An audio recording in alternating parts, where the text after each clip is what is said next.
All right, here we go. Here's the third string set for the major triads, all right? We already did the first two. Check out that playlist linked at the end. You see this chart right here? Download all three charts in the description. This is a 1-3-5, 1-3-5. Now, just to point out, I'm always gonna circle the root note in red, the third's always gonna be in blue, and the fifth's always gonna have a black circle.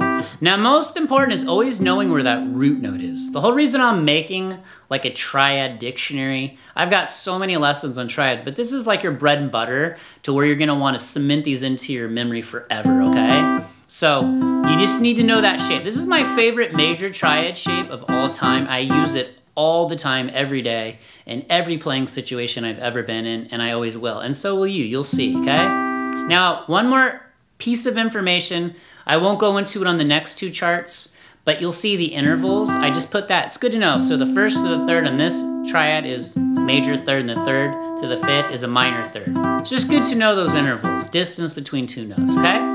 All right, let's go to the next triad. 351. Why? Because now the third is the lowest note, the 5 and the 1. Now, like I said, where is the root this time? It's on the B string, okay?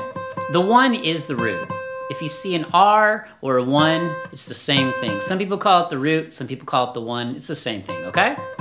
Same color scheme, okay? Root's got red circle, black for the 5th, and the blue circle is for the 3rd. Now, I wrote first inversion in small pink lettering down there because that means you have the 3rd as the lowest fundamental note. So if you haven't heard of an inversion, now you will. Okay, but don't worry too much about that. We're just trying to cement these shapes into our conscious forever, because then you can move them to any key, okay? Now, this one's easy. This is a 5-13, okay?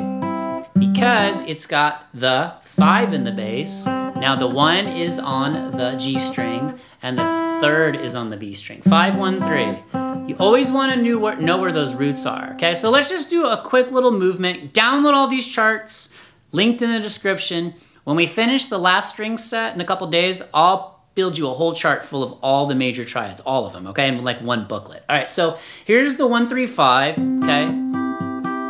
1-3-5, 351, no charts, 5-13, back to the 1-3-5. All right, let's just wrap this up and get you on your way. All right, so super fun building out this triad playlist for you. This is like a dictionary. I want you to come back. I've got chapters in here so you can go between the 3. Remember, 4 string sets, 3 triads per string set.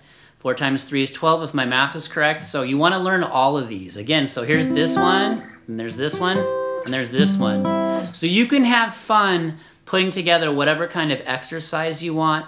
Now, somebody probably will ask, well, what key were you in there? Obviously, if I'm playing somewhere, I have to be in a key.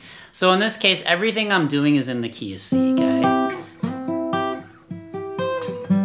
Okay, and maybe just switch up the order. All right, so burn all these triads in your brain. Get the charts linked in the description. Check out this playlist. There's the triads, the ones you missed, the first 2 string sets. We got one more major, then we'll do minor. Check out the Music Theory Monday playlist. That's gonna really help you connect all the dots, and I'll keep putting out all kinds of other videos that just keep connecting the dots further.